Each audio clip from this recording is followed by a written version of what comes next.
Welcome to the Center Square Radio Hour for Memorial Day weekend, May 2025. I'm your host, Chris Krug. Established in 2019 by the Franklin News Foundation, the Center Square publishes original taxpayer-centric straight news that focuses on the size, scope, and effectiveness of local, state, and federal government. On the Radio Hour, our journalists explore their top stories, adding insights to the headlines. We'll also present thoughts on the economy from Dr. Orphe Divounguy, PhD economist. Today, we'll discuss former President Biden's health. We'll hear about President Trump's Golden Dome project, and we'll look at the latest on the budget reconciliation. We'll be right back with all that and more in the Center Square Radio Hour. Teacher Lauren Johnson returned all the graded essays but one. He believed that one student was capable of more. I don't believe taking the middle of the road is your philosophy. This time, write something you really believe. The student wrote a new one about excellence. Instead of just grading an essay, Mr. Johnson changed a life. I am that student. I became a writer, and I wrote this to thank him. Thank a teacher and pass it on from passiton.com. Welcome back to the Center Square Radio Hour. I'm Chris Krug. With more on former President Biden's cancer diagnosis, it's Dan McCaleb. Days after we learned former President Joe Biden is fighting an aggressive form of prostate cancer that had already spread to his bones, U.S. House Oversight Committee Chair Representative James Comer ratcheted up an investigation into the alleged cover-up of the former president's ongoing medical decline. Joining me to discuss this is Casey Harper, Washington, D.C. Bureau Chief for the Center Square. Casey, let me first share that our thoughts and prayers are with Joe Biden and his family as he fights this humble disease.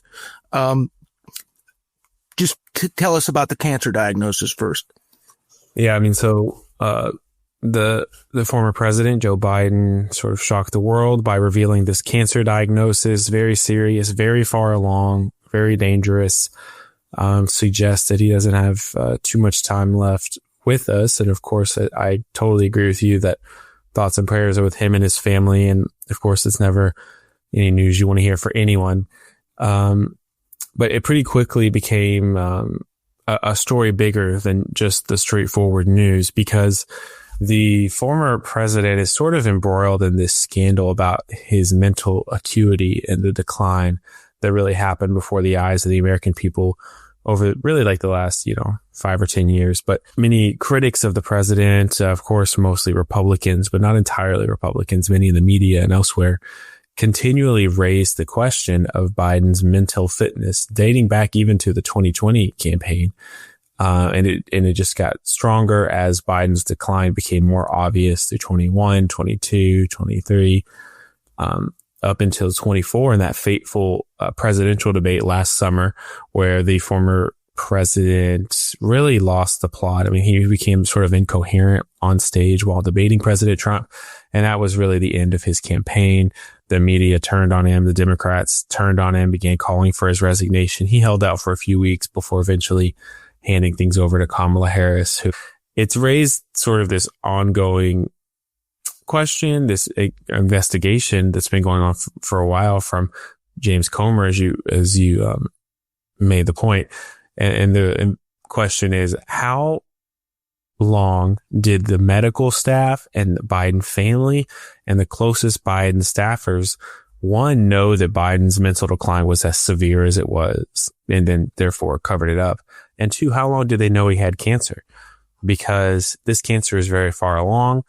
The idea that he just found out, 2 weeks ago that he had cancer and announced it to the world, when the president's health was being monitored as closely as you would imagine a president's health would be. It doesn't seem likely. It doesn't seem probable. Of course, some Democrats have already denied it, but with, the alleged cover up of Biden's mental decline, when this very advanced cancer news came out, it immediately raised the question, well, how long have they been hiding this? And did they know about this when Biden was running for re-election last year? We all have eyes and ears, Casey. We all saw it, President Joe Biden's decline, but those close to him continued to defend him. You had media anchors essentially saying Biden's never been sharper. We all knew that was not true. Now members of the mainstream media are blaming White House officials, those close to Biden, for hiding his condition. While there might be a lot of truth to that, and probably there is some truth to that, it was impossible for anyone to know who followed President Biden on a regular basis to not see that he had slipped significantly over the course of his presidency. And now you've got people like CNN's Jake Tapper writing a book blaming their coverage, essentially, or lack of coverage of Biden's decline on White House officials. Tapper's been doing these media hits talking about his book. It doesn't make any sense. I think there's a couple things going on here. The first is that, and Jake Tapper actually, he talks about how he alludes to this in his book for all the Democrats that he interviewed, which is that there's this belief in the Democratic Party that when it comes to Trump, the ends justify the means. They see Trump as such an existential threat to the country, to our institutions, to democracy, whatever it may be. They see him as such a huge existential threat that whatever it takes to beat him is necessary. And so that's why you saw the criminal investigations across multiple states against the former president, which was really unprecedented. And it's why you saw the media and other Democratic staffers covering up the mental decline of Biden, because I think they felt that if they exposed it, they would hand the election to, the person they view as, the worst presidential candidate in American history. And so that's a common theme of kind of the antics, the extremeness that you see in the modern Democratic Party, is that Trump's so bad, whatever it takes to beat him is acceptable. And it's actually played against Democrats. So for instance, the criminal prosecution of President Trump is a large reason that he won the primary and won the presidency. If you look at the data, Ron DeSantis was actually beating Trump before the FBI raided Mar-a-Lago. So it's really worked against them many times. But I think that's a big part of how they see it. And then the second thing that's going on here, Dan, is this sort of this pattern that plays out in the media that has led to ongoing really deception, like on a mass level, and media bias. And it's where the mainstream media and liberal media in particular, they quote these sources and they rely on sources, and they won't report something unless the sources say it. But the problem is that they only listen to certain sources, and then those sources are manipulating them. And so, Jake Tapper is like, well, I interviewed all these Democrats in the White House and during the campaign, and they said Biden was fine. What am I supposed to do if the sources tell me he's fine? But they're being actively manipulated and deceived by the sources. And we see this happen in the media a lot. Another example is the Hunter Biden laptop story. Over 50 intelligence officials said it's a hoax. Well, guess what? All those intelligence officials lied, or they didn't really know the truth, and they deceived the media. But the media can say, well, we're pointing to the sources. What evidence do you have? And so there's this pattern where the media wants to be biased, but they want to kind of maintain a sense of objectivism. And so they cherry pick sources who are willing to lie. They cite the sources, and then they say, hey, we're just reporting the facts here. What are your facts? And so we see this over and over, cherry picking sources that are lying. And so I think it's just good for our listeners to be aware of that. When you're reading coverage that's biased, just keep in mind that this reporter or this news anchor purposely did not interview other sources. And so don't just take it as gospel when they say, well, these sources said, because as we've seen, a lot of these sources lately have turned out to be pretty untrustworthy. Thank you for joining us today, Casey. Listeners can keep up with this story and more at thecentersquare.com. Thank you, Dan and Casey. You're listening to the Center Square Radio Hour. I'm your host, Chris Krug.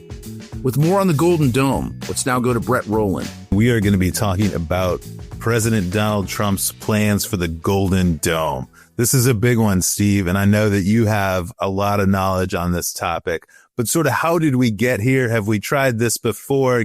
Lay the groundwork for us. So, of course, we developed nuclear weapons. The Soviets, of course, developed nuclear weapons later, a lot of it through espionage. So we realized that we have a problem and we have to defend the continental United States and by token, North America, because of NORAD, North American Defense Command. So that includes Canada. So what we do is we build this complex called SAGE, Semi-Autonomous Ground Environment. Yes, it's a lot to say. What that was is that would allow all these radar stations to have one tactical picture of what's going on in the airspace. And this thing cost billions of dollars back then. I mean, we're talking in the 50s, so it'd probably be trillions now. And they did this secret test called Operation Sky Shield, where they actually grounded all the airlines, believe it or not. So they wouldn't think that the airliners were bombers. But it turns out that the Strategic Air Command, pretending to be the Ruskies, they actually got a lot of their bombers in, and this huge $1 billion thing didn't really work. So that kind of went by the wayside when they kind of switched to intercontinental ballistic missiles. So we went through these different systems. We had Nike Zeus, which was an attempt to use a nuclear tipped surface to air missile. Think about it. You're using a nuke to shoot down a nuke. Not great planning. And then they went to Sentinel. That was the same thing. And then later they did this kind of stripped down system called Safeguard. And it was just because of the anti-ballistic missile treaty, it was designed to protect one field of missile silos in Washington, D.C. That didn't work out either because the House of Representatives scrapped that. And the reason why, and this is probably going to end up with the Golden Dome as well, is cost. I mean, you think about how hard is it to hit a bullet with a bullet, which is what you're going to have to do with a warhead. So how is this system, the one that Trump's envisioning now, the Golden Dome, different from past attempts? I know there's a space component, there's multi-layers on top, and we don't know everything about it yet, right? We've only gotten some basic details. But so how is this one going to be different? And is this more complex than what we've looked at in the past? I would say yes. And right now we do have a limited amount of defense against ballistic missiles. We've of course got our Aegis destroyers, which have anti-ballistic missiles. You have the Army's THAAD system. You have the Army's ground-based mid-course defense, which is another limited, but these are not going to be able to handle a first strike where you got thousands of warheads coming into the atmosphere about to turn our country into volcanic glass. So these were more designed for defense against countries like North Korea that have sort of a limited arsenal and limited technology, and not for like peers. No. And the other thing is, like the Russians, the Chinese, they have what are called MIRVs, multi-independent re-entering vehicles, re-entry vehicles, which are bad because we have limits treaty-wise, but so one missile, it's like, boom, now it's 10 warheads going to 10 different targets. And so that's where things get complex with the intercept. And the thing that I see as a problem with this, the whole choice of the name, it's based on Iron Dome, which was, of course, the Israeli system designed to protect them from Palestinian rockets built in people's backyards, literally. This is a wholly different ball of wax. I think it's kind of silly that President Trump is conflating these two things. You're going to have space-based interceptors, which are probably, I don't really think we want to put nukes in space. Call me crazy, call me loopy, but I don't think we want to do that. So I think these are going to be what are called hit to kill systems where they actually just run into it. But you're talking, do we have the space lift to do it? Do we have enough big rockets to put these things up in orbit? Which it's going to have to be a lot. Because if you think 1,200 MIRVs in a first strike, you're going to have a lot more interceptors than that, because I can tell you from shooting at things in the Coast Guard, you don't always hit what you want. And we're talking, like I said, a bullet with a bullet. You're talking something going Mach 10 and you're trying to shoot at it with something going Mach 10.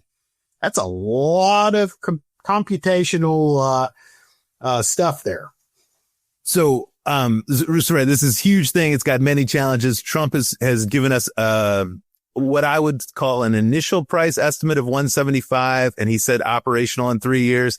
Any chance of that we're hitting those targets, Steve? I would say 0.0, Mr. Blutarsky, because there is no way that thing is going to come in at that price. I think this thing's probably going to be at least $500 billion, maybe even $1 trillion. I mean, you're talking the whole defense budget. In the 60s with the other ABM systems, is the thing that really got them in trouble is they realized, how many of these missiles are we going to stop? Let's say that it kills 75%. You still got 25%. That's not good. There's no way to get up to 100. It's impossible. You could spend infinite dollars and probably never get to 100%. So it sounds like you're saying we should limit our expectations in terms of what this system will be able to do. Maybe raise our expectations on cost and timeline. Yes, because this is going to take a long time to build. It's going to take a long time to build the infrastructure, because you can't just overnight just build some silos and have some interceptor missiles in there. You're going to have radars. You're going to have space-based sensors. You're going to have the space-based interceptors, and those things. It's not like we've got the space shuttle to do that anymore. Right. Now, CBO has said that the costs for the space portion could come down, but it's still far over what Trump's estimating. And the CBO also noted that the system Trump is talking about is so much more complex than what CBO has analyzed in the past that they're going to need to essentially start from scratch. Does that make sense to you? It does, because the thing is, if you're going to protect, like we're doing now, from a limited, like you mentioned, North Korea, Iran, a missile here, a missile there, maybe even a dozen missiles, that's not undoable. But 1,200, and let's just say they launch 1,200, and let's say they've got 5 MIRVs. You do the per missile. You do the math. That adds up fast. Well, that's all the time we have today, but we'll be tracking this story going forward. We'll stay on top of it. Thank you, Steve, for all your insights. Listeners can keep up with these stories and more at thecentersquare.com. Big thanks to Brett and Steve. You're listening to the Center Square Radio Hour. I'm your host, Chris Krug. With more on the budget reconciliation in Congress, let's return now to Dan McCaleb. With absolutely no wiggle room, the U.S. House passed a sweeping package of spending bills, 215 to 214, with 2 Republicans joining all Democrats in voting against it. Dubbed the Big Beautiful Bill by President Donald Trump, the package now heads to the Senate, where it is expected to be amended. Joining me to discuss this today is Casey Harper, Washington, D.C. Bureau Chief for the Center Square. Casey, it was a long process to get to this point, but there's still plenty of work to do in the Senate. Tell us about this bill. Sure. I mean, I think we're entered a new era of congressional Republicans, because what I saw in this is, despite, many Republicans doubting House Speaker Mike Johnson's ability to get this across the finish line, he remained confident that he could do it, and he delivered. And I think what we see in these House Republicans is they're not intimidated by the media any longer. I think that's largely credit to President Donald Trump, who's just taken on the media, head first and won, or at least survived when he was wounded. And so you saw in an uncharacteristic way that these congressional Republicans were totally immune to a lot of media criticism, a lot of pressure from the media and from outsiders, a lot of the Democratic lamenting and going on, cable news channels and talking about how they're cutting Medicaid and they're going to take people's health insurance away. It was like water on a duck's back. And so I think we might, be seeing a new era of Republicans in Congress. Part of that is the Trump era. Part of that is the new leadership of Mike Johnson, who really was on pretty shaky ground at the beginning, right? I mean, remember, we were going through House speakers very quickly, and we landed with Mike Johnson. It was not clear how long he would survive, but he's really cementing his power now. And he's got this bill, which you referenced. It does a few things. It extends the Trump era tax cuts from 2017. So for our listeners, that means the child tax credit that was doubled, that's going to remain in place. That would have expired. It includes some of, a lot of the tax cuts and Jobs Act priorities, but it adds to it. There's no taxes on tips now, assuming it stays intact and gets through the Senate. We're talking no taxes on overtime, which was something that the president ran on in this latest election. And then you see a lot of cuts, about 1.5 trillion in cuts to help pay for, though not fully pay for, some of the tax cuts and other spending. And so, there's different cuts around the edges that we can talk about. But the one that's getting the most attention and the most attacks from Democrats is really the work requirements for Medicaid. And so during COVID and beyond, we've seen a couple of things happen. We've seen that work requirements saying, hey, you have to actually go to work if you want government health insurance. They've been eroded and removed, or it largely because some states, Dan, in particular Democratic states, can just wholesale have been saying, well, you're exempt from work requirements. Like, hey, you 20 million people, you don't have to work to get federal health insurance. And so Medicaid has become much more expensive because millions and millions of people who are healthy, who do not have children, and who do not have dependents, and who are not working are getting on Medicaid. And it used to not be the case. And so these states have kind of found a workaround, and this bill closes that loophole, what Republicans would call an abuse of the system. And so they're saying, hey, if you're, you can't just be like a 25-year-old guy, and not working a job or working, driving Uber 5 hours a week, and living with your parents and get on government insurance. Now you're going to have to work 80 hours a month, which is 20 hours a week, which, most Americans who have a job work more than 20 hours a week, right? And if you can find a job, it's usually possible to get more than 20 hours. I mean, I understand if you're having trouble finding a job, that's one thing. And there are ways where you can show for unemployment benefits, for instance, you can show like, hey, I've been applying for jobs and I'm not able to get one. But if you're working somewhere, getting 20 hours a week is pretty reasonable. And so, I'll hand it back to you, Dan, but this is a very large bill. It's going to face some, difficulties in the Senate, but I think it can get passed. And, it's a landmark piece of legislation for this new Trump administration. During the COVID-19 years, Medicaid, the program itself, it expanded largely. More people were eligible, et cetera. In part, this bill scales some of that Medicaid expansion back to pre-COVID days. There's also the SALT tax, the state and local tax exemption, that was scaled back when Trump's Tax Cuts and Jobs Act passed during his first term. They lowered the threshold for how much you could claim in state and local taxes on your when you file your federal income taxes down to $10,000 max. It was raised to placate, even though no Democrats voted, but it was raised to $40,000. It's raised to $40,000 in this bill. But that's the exemptions you can claim when you file your federal income taxes. And there's plenty of Republicans who are not happy about that either. Yeah. I mean, there's some concern about that. And it's it's a large bill. There's a lot of different, components. The Senate is probably going to raise that issue. The Senate, there's some senators who are worried about the deficit and debt spending. This bill will add to the national debt pretty sizably over the next decade. It's not a paid for piece of legislation. And so that's something that, some fiscal hardline Republicans are going to have to grapple with. And, there's other ways that they help pay for it. They're cutting back climate and, renewable energy subsidies. They go to these companies and are of mixed, depending on who you ask, their value is mixed. And so there's other cuts in other areas besides Medicaid to help pay for this. But we're going to be watching it closely in the Senate. I think you can expect some amendments, and if they don't change it too much, it'll probably just, sail through. But, Rand Paul, for instance, has raised concerns about the debt spending. But overall, Republicans seem pretty lockstep.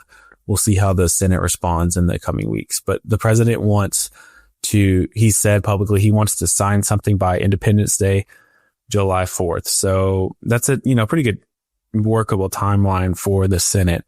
And we'll see if they meet that July 4th deadline. Thank you for joining us today, Casey. Listeners can keep up with this story and more at thecentersquare.com. Thanks again to Dan and Casey. After the break, we'll look at more top stories from across the nation. Will the U.S. Senate overturn California's gas-powered car ban? How does school choice impact education options? And how is the housing sales season going? We'll look at that and a lot more when we return on the Center Square Radio Hour.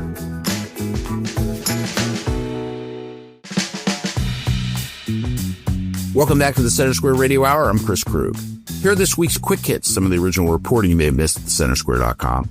The U.S. House Oversight Committee is investigating the federal government's use of credit cards and charge accounts after a review from the newly founded Department of Government Efficiency found that federal bureaucrats have at least 4.6 million charge accounts, spending $40 billion in the last fiscal year.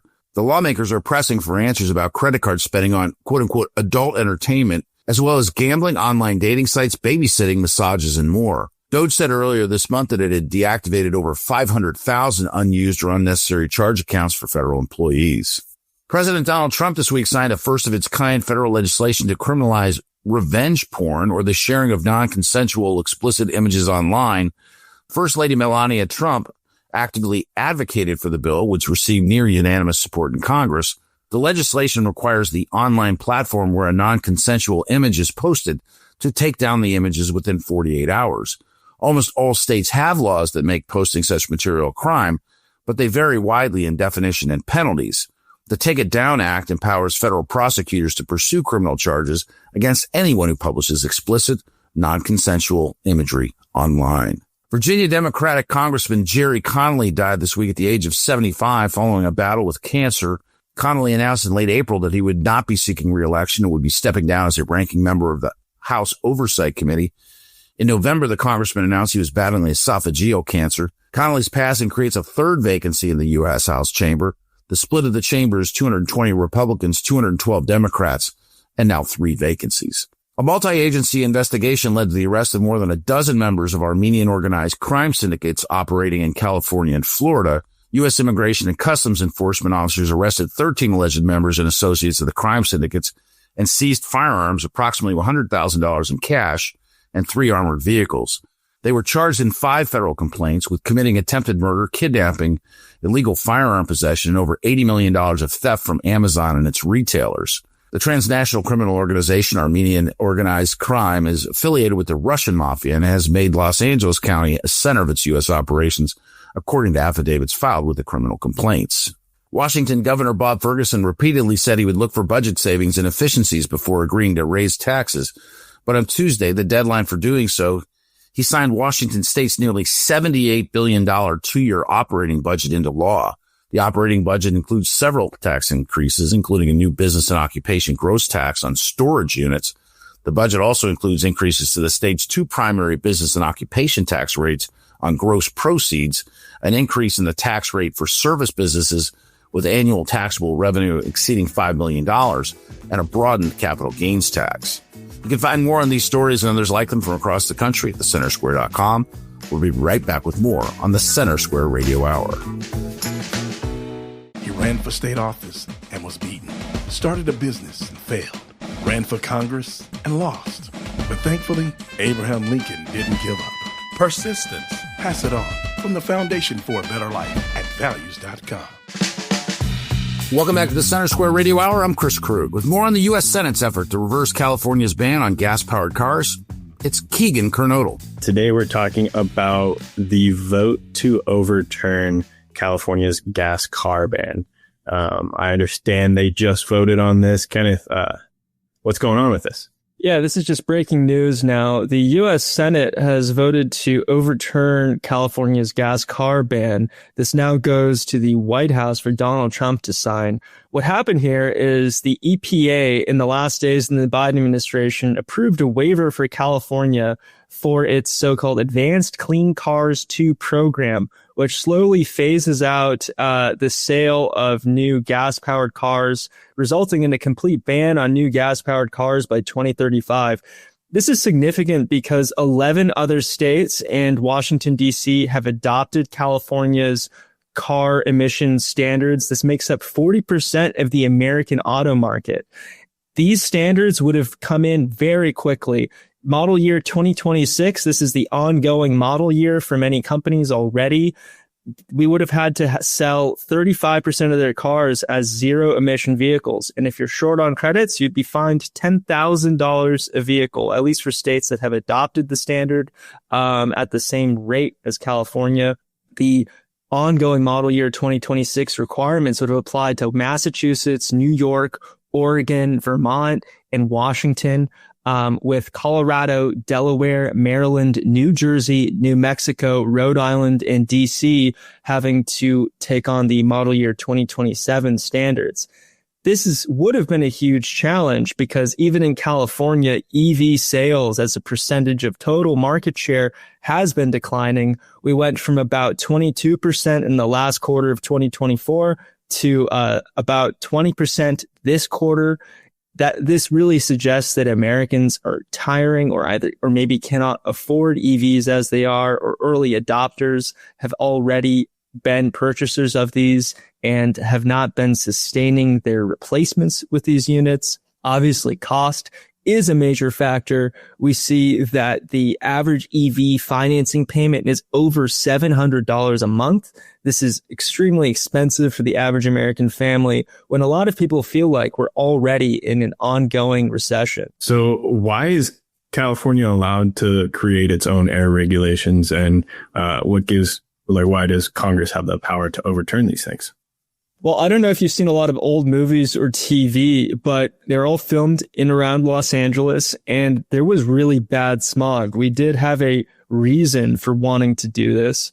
And so California started regulating its air to try to reduce its infamous smog before the EPA existed. Remember, the EPA was actually created and signed into law by Richard Nixon, a California Republican governor who became president.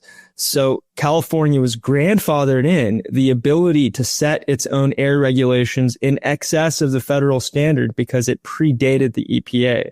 So it has to get a waiver for each of these. And under the Congressional Review Act, which allows Congress to overturn a executive regulatory decision within 60 legislative days, it seems like they're able to overturn this. Notably, this was just done in the final days of the Biden administration. Governor Gavin Newsom went to D.C.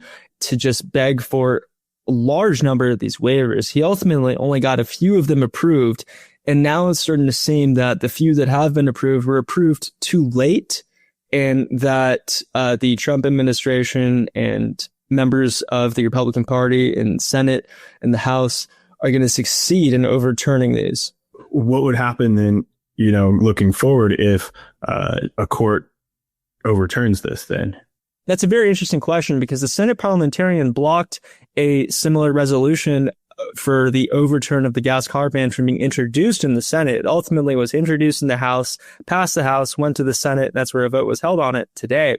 But based on the parliamentarian's analysis, which we haven't seen, explaining why it was not possible to use a congressional review powers for this rule, we could see a lawsuit either block the overturning of the ban temporarily or overturn the overturning of the ban, which would result in a return to the existing advanced clean car standard. Now, General Motors, you said in your article that they supported previously California's regulations in the past, but have recently reversed that. Yeah, so GM was one of the groups that had supported Gavin Newsom's growing emissions regulations, but it seems like they have come out against the ban. They supported the overturning of the ban in this case. And I think a large part of that is because EV sales are just not as high as they were. Most EV sales, you have a lot of these product lines created by automakers to meet regulatory requirements more so than consumer demand. These cars simply aren't selling. There are these Hummer EVs that cost over $100,000. Their resale value is incredibly low. Most people who finance these are underwater on their loans because what they've paid in loans and what they owe on their car is much more than what the car is worth. So they're just stuck in a hole right now. EVs lose their value very quickly because the technology changes so quickly, and there's battery degradation that decreases the, use ability of the car over time. The systems are all extremely expensive to repair because, they tend to have the latest suite of safety and technology.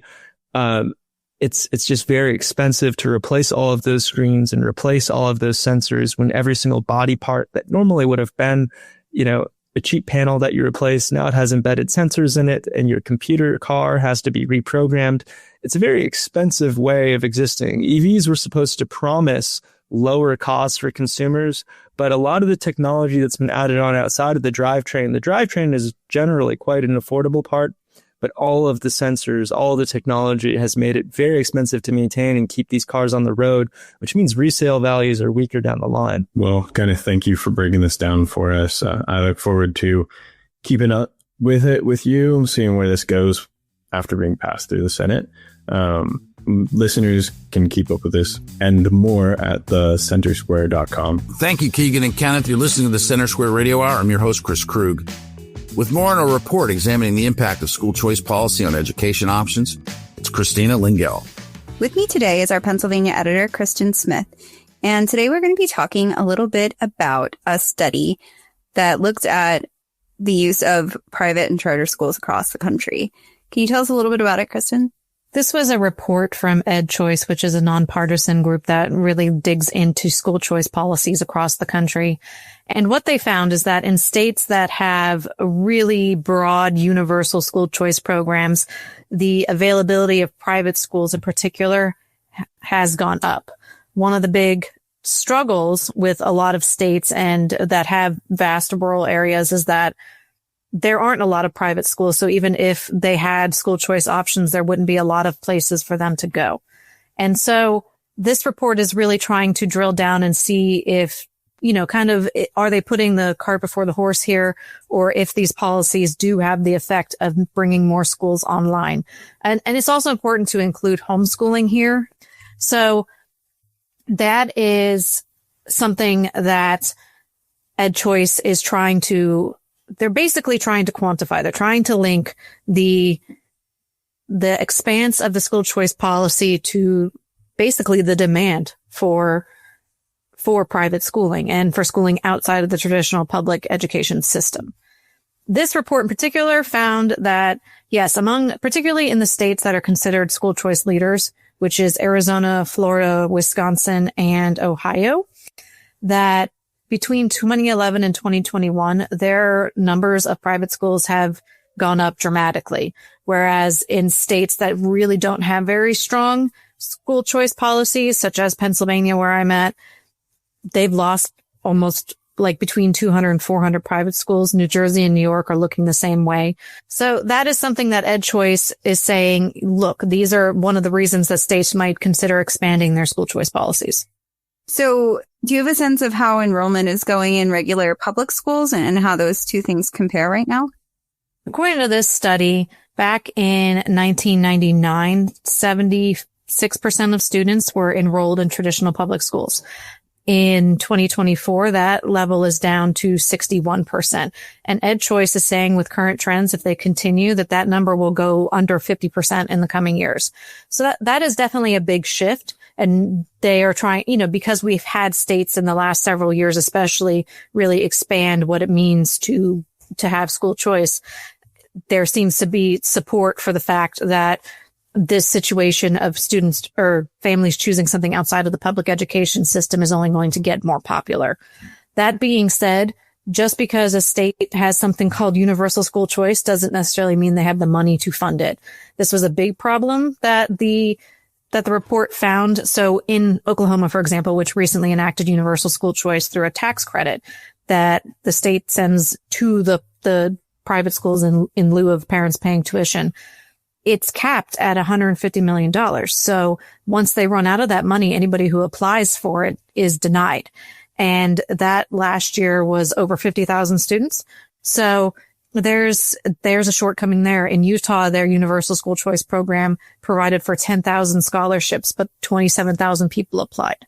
So there's very few states who have actually set aside the appropriate amount of money for this. So it is a twofold problem. First of all, do we have universal school choice?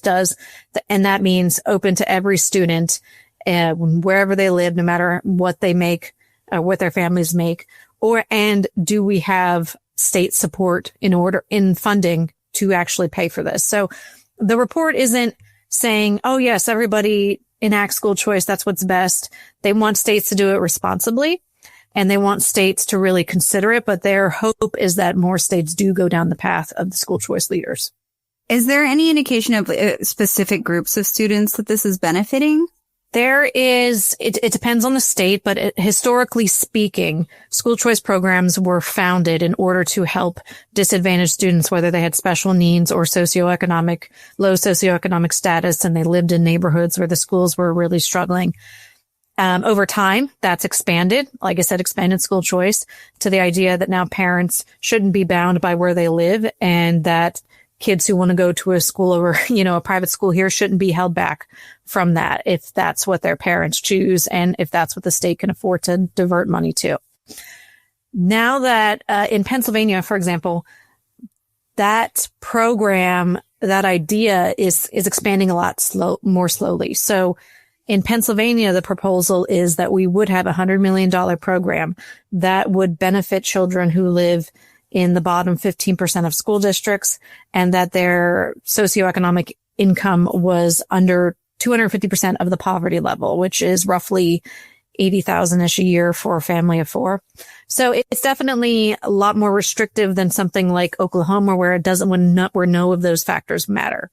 That being said, again, there's a cap on it. We already have tax credit programs here in Pennsylvania that rely on donor funding. And if the money isn't there, then people get rejected. That's already happened with our existing program. So you will just see the same issue, even if we enact a statewide program. Okay, well, thank you, Kristen. We will keep up with this story and all things school choice at thecentersquare.com. Thank you, Christina and Kristen. You're listening to the Center Square Radio Hour. I'm your host, Chris Krug. Joining me now to discuss trends in the housing sales season, it's Dr. Orphe Divounguy. Dr. O, earlier this week, you had your column in the Center Square, your everyday economics column, and there was some housing data in there that I think is worth talking about. As I said, we're in middle May right now, cruising toward Memorial Day weekend. The selling season is upon us. I think this is almost like an important checkpoint, Memorial Day through Labor Day, right? I mean, that is kind of the bulk of the sales season. What are you seeing so far? What are you seeing in terms of pricing? How is the sales cycle going in 2025? Yeah, I mean, the big headwind was policy uncertainty in April. So you had fear about everything in the economy, fear that people were maybe going to see higher prices, fear that potentially they were not going to have jobs going forward.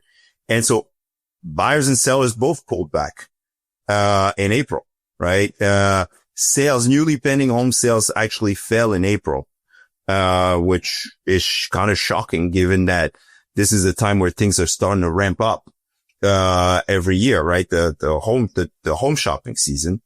So yeah, it was not great. It was not a great month. But perhaps it was just a bump on the road. And the reason I say that is peak policy uncertainty is behind us. The stock market somewhat erased the April losses. But ultimately mortgage rates are lower than they were a year ago. Affordability is better. Right? The typical mortgage payment on a home is down about 1.3, 1.6%, something like that around there, from a year ago. And of course, there's more homes on the market. In April, there were more homes on the market than we've had since August 2020, right? Which means that people actually have more options to choose from. Buyers have a little bit more bargaining power, right? In a slightly more affordable environment than a year ago. 25% of listings had a price cut on Zillow. All this stuff is good news for buyers who can afford to transact right now. And let me add to this. The unemployment rate is still 4.2%. Layoffs are really low right now.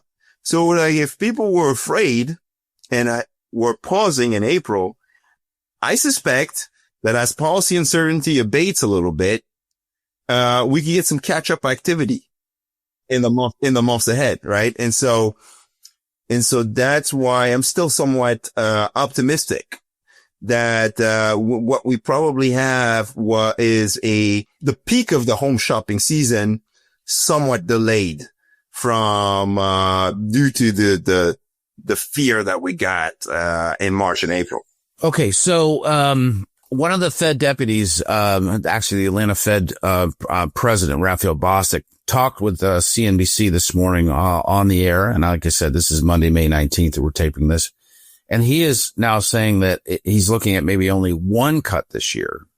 And didn't really point to like when that might happen. You and I were talking earlier that you thought that the very next cut might be coming in September.